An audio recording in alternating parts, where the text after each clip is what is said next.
Hello, everyone. I'm Laura Darling. I'm the Vice President of Communications and Spiritual Care for Covia, and today I'm here with Dr. Timothy Gieseke. Dr. Gieseke was the medical director for Spring Lake Village from the time it opened in 1986 until his retirement in 2019. He is also a longtime member, past president, and board member of the California Association of Long-Term Care Medicine. And he's also just written an article for their newsletter about the vaccine. So I'm very, very glad that he's able to be here today to talk to us about the COVID-19 vaccine and how that might be affecting our residents and our staff in our communities. So welcome, Dr. Gieseke. Thanks for being here. This is my pleasure. And I can tell you, even though I retired a year ago, when COVID hit, I've been behind the scenes working with several county collaboratives and doing many other projects. So delighted to be here. Wonderful. All right. So a basic question. Can you just tell us about this vaccine and how it was developed? Sure. The vaccine is a novel vaccine in that about the work started about 11 months ago when the SARS-CoV-2 was a problem in China.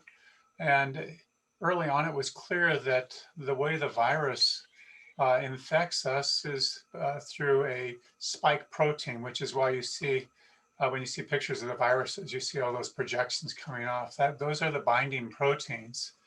Uh, and so early on, research indicated that was crucial for the virus establishing an infection. So two companies have actually gone beyond the research to developing a technique that's been around in clinical practice for at least 10 years in cancer therapies. It's where you create a message using the RNA, which is like DNA, but it's really what is read at the manufacturing level to produce proteins.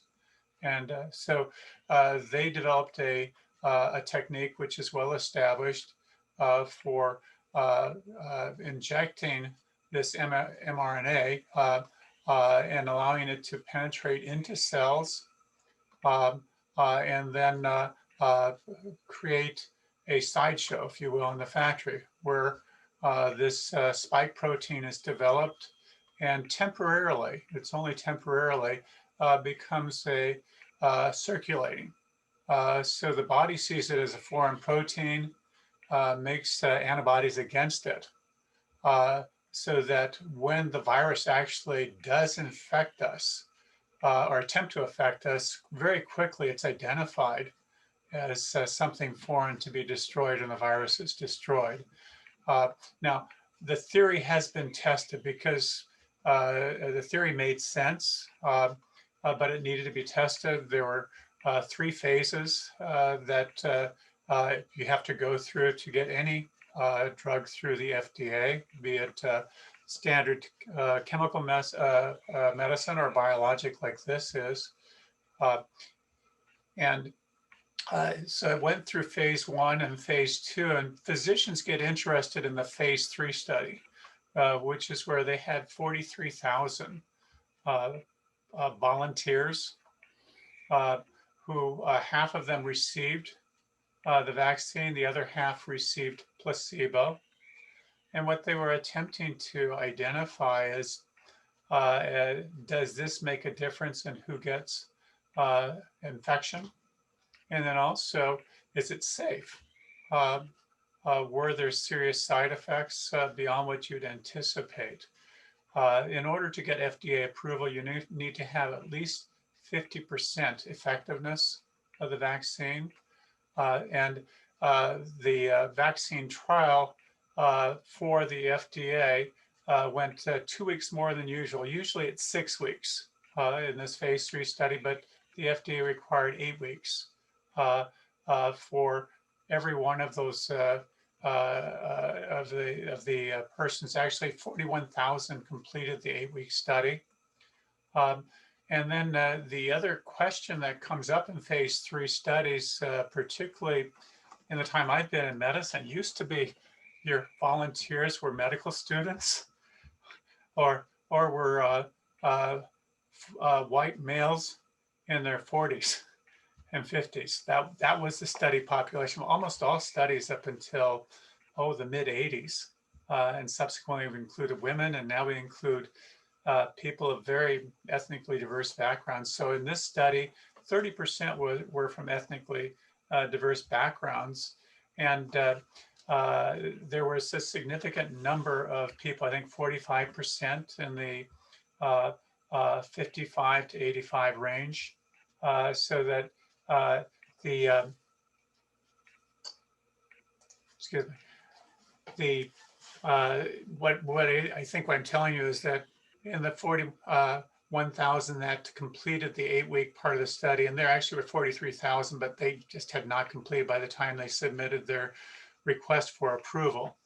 So the data is ongoing. But the FDA itself, which is a government agency, reviewed the data over about 3 weeks. They also had 2 other independent review panels. And let me get the exact names on these. The one I know is the Advisory Committee for Immunization Practices, and this has been around for years. It's through the CDC, but it's an independent panel of experts. They're the ones, if the most recent vaccine you probably are aware of, the new one is the P13, Prevnar 13. That went through the ACIP. I actually wrote an article for CalTCM on that when that came out. But let me just, the one committee that I wasn't familiar with, and this is because there's so many biologicals now, which the mRNA vaccine is a biological. And that is a different panel that looks at that. And that's the panel that is known as the Vaccine-Related Biologicals Products Advisory Committee, or VRB PAC. They reviewed it, and they're the so all of those committees. FDA reported last week, then the VRB PAC, and then the ACIP. So that means that at a federal level, they felt that this vaccine was effective at a 95% level, which is really amazing. But again, it's very specific for how the virus enters. So you would anticipate it theoretically to be a very effective vaccine, which in fact it is, which is good news. So, okay, so it's Yep. effective. Yeah. Do you think it's safe? And what do you think is the safety level? So I think everybody out there has been hearing about the vaccines and has been hearing people question, is it safe? Because the use was brought through rapidly. In other words, that approval process, the FDA normally is doing a lot of different things, but they brought all their people in on this one. So did the ACIP, so did the VRB PAC. Everybody focused on this. So this was a rapid approval, a rapid review, rapid approval process, but the actual scientific process was the same as we've had for all the drugs. Like the one I mentioned, the Prevnar 13, went through a very similar process. All the medications in this country for therapy in humans goes through the same process. So that the safety, I mean, there are always problems with these medications. And there's problems even after you get your emergency use. But the common ones were the ones you'd expect. When you get a flu shot, most of the time you get soreness at the injection site. That's kind of, well, that's part of getting a flu shot. And that means that you're responding in an your immune system is able to respond to the flu, the injection material. And that happened in this study. So that soreness at the injection site is a given. And you may get systemic immune response feeling like you're getting the flu, because that's part of your immune system, how it gets rid of the flu, and actually SARS-CoV-2 as well. So headaches are common, low-grade fever, muscle aches, joint aches, kind of feeling wasted. And what they found is that happened in less than 3%, the first injection. And then with all of these biologics, you get more effectiveness and better safety if you split the the process. So rather than giving a big dose all at once, you give a tolerable dose, and then you repeat it 3 weeks later. And the second dose, less than 7% had those immune response side effects, but they only lasted 1 to 2 days. Nobody required hospitalization. Now, you may have read in the Wall Street Journal that the UK approved this drug before we did, United Kingdom. And on Wall Street Journal on the front page, there was a 91-year-old woman who was the first person in the UK to receive it.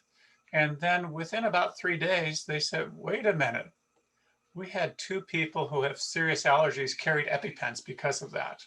And I don't know whether they're food allergies or bee sting or whatever, but when they got it, they were allergic to something in the vaccine, probably not the mRNA, probably just one of the vehicles that it travels in. And they had to use their EpiPens. So it was not lethal, but now the UK says if you have a serious allergy, in other words, if you need EpiPens, you should not take this vaccine. So yes, there's things that we don't know about this, but that's true of everything in medicine that's new. But the potential value of this vaccine is so large that I can tell you, I'm signing up. All my associates at Spring Lake, Doctors Green and Rao, are signing up. I had another colleague say, where can I get it? And I can tell you, physicians are just really excited that this vaccine is available. And I think you should be really saying in the weight of things that the seriousness of getting sick with COVID and just all the things that happen if you get COVID beyond yourself really should make you embrace this change. It's as it's as safe as we can predict at this time. Again, I'm recommending it, and I think I was just mentioning to Laura that Sutter Health has approved it. The Western states, California, Oregon, and Washington State and Nevada have approved it. This has gotten a high level review. I think it's effective and safe, and it's something that when your turn comes, I'm going to be the first in line, quite frankly. All right. So when will our turn come? That's, I think, one of the big questions people have. Yeah. What do you know Can about I that? do something else before that? Yeah. I alluded to it, but there are reasons to get the vaccine that I think are important. Number one, we're on lockdown. How long has it been since you've seen your friends and family outside of your village, so to speak? Once we have enough immunized people in the United States, 70, 80%, and that seems like a huge number, but the commitment's there. Once that happens, I get to see my family again and friends again. I get to go out to an indoor restaurant. I can go shopping and not be worried about somebody sneezing. Um, and keep my spouse safe, my family safe, my grandkids, and also think of all those people who aren't working now, can't work. I mean, looking at how am I going to not be homeless? We've this virus has disrupted a lot of lives, but some a good deal more. And you think of all the people that are our CNAs who are frontline workers who do such good things for us and essential workers, and yet they live in crowded conditions. They carpool. They have young kids, and these are taking the brunt of it. In California, we've had easily I think about 140 deaths of frontline nursing home workers. Um, and that's really sad. This needs to stop. So again, I think it's really our duty to be in this together and to do whatever we can to reduce the impact of this pandemic on our communities. Absolutely. So now, can you tell us what is the process? What do you know about it? Yes.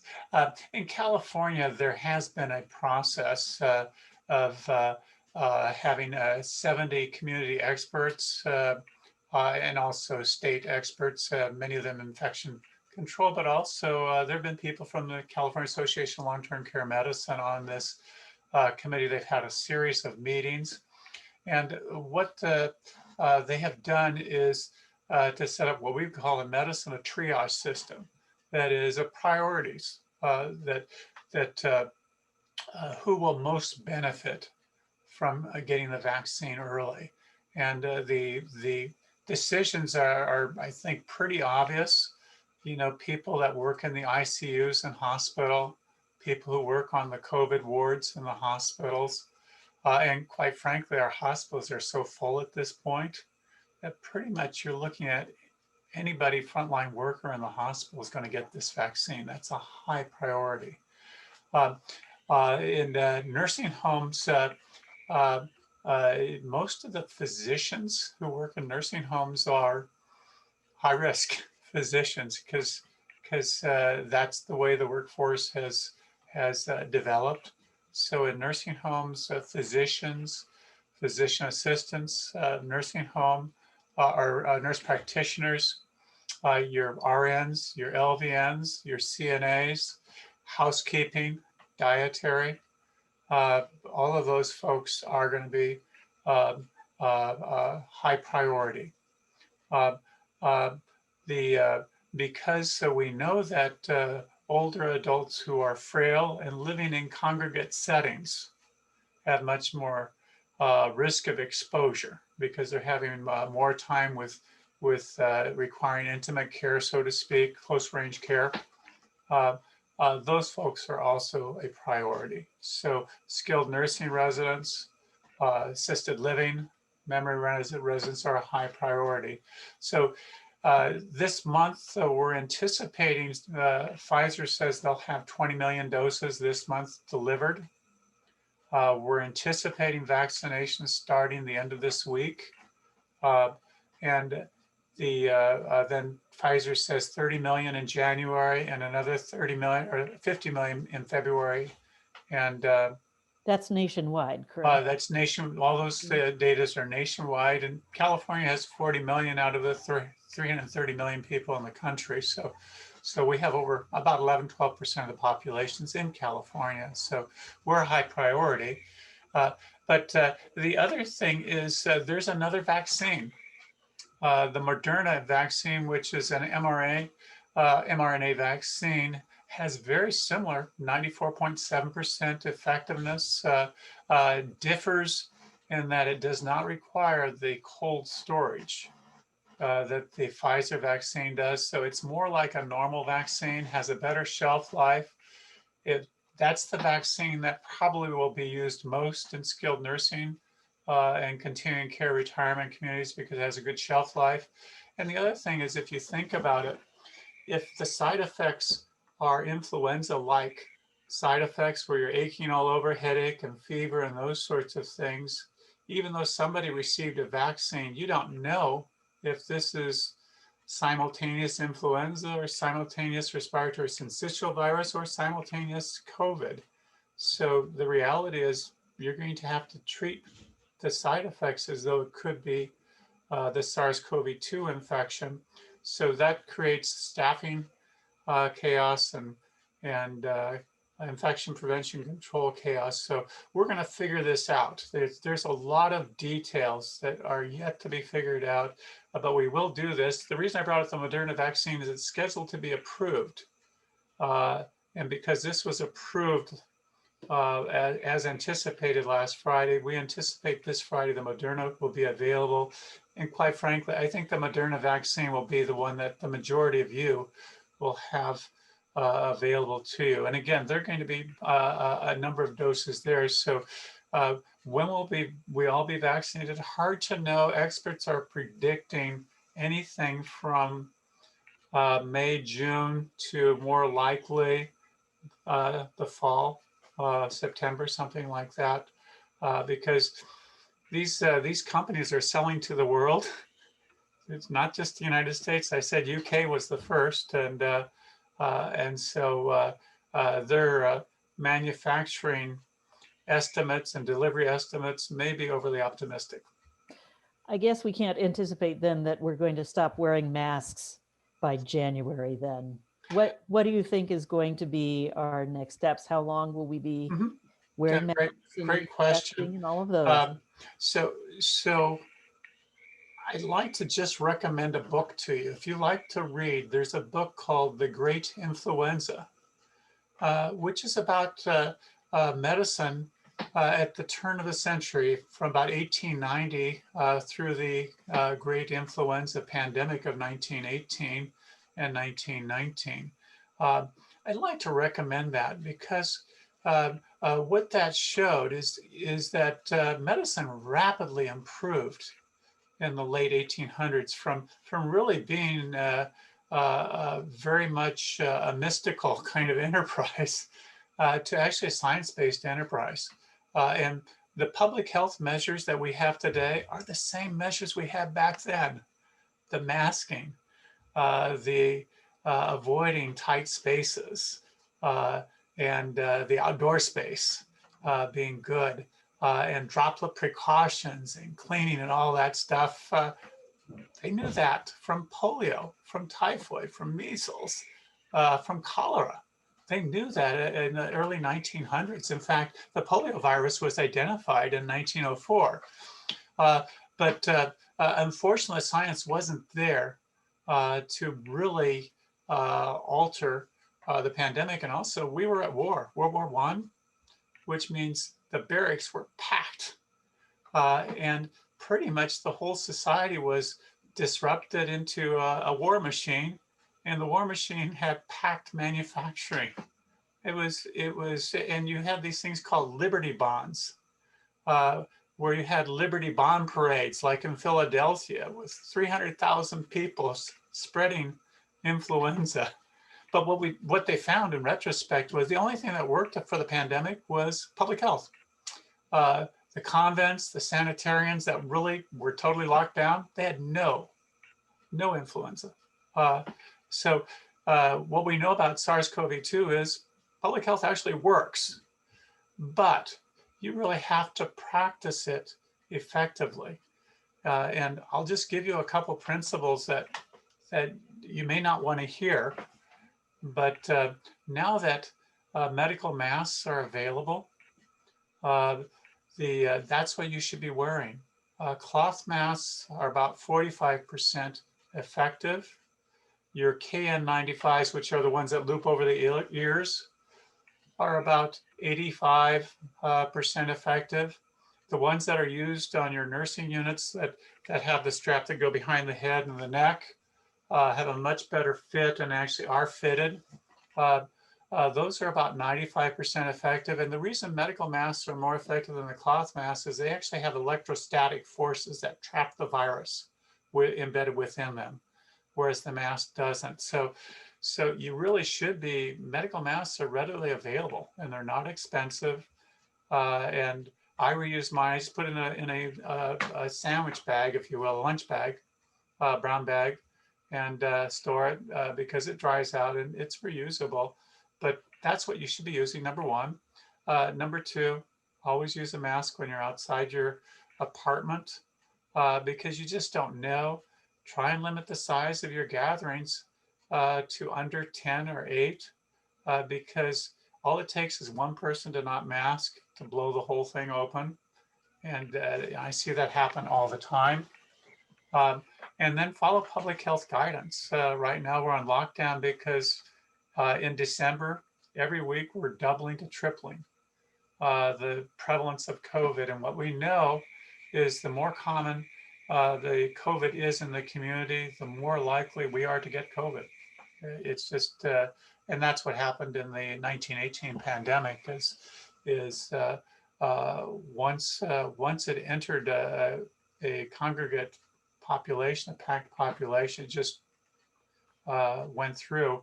In that pandemic, most experts think about 100 million people died, and the world was much smaller at that time, and it affected the whole globe. It was a pandemic as well. So follow public health guidance. This vaccine, we think, very effective, but time will tell.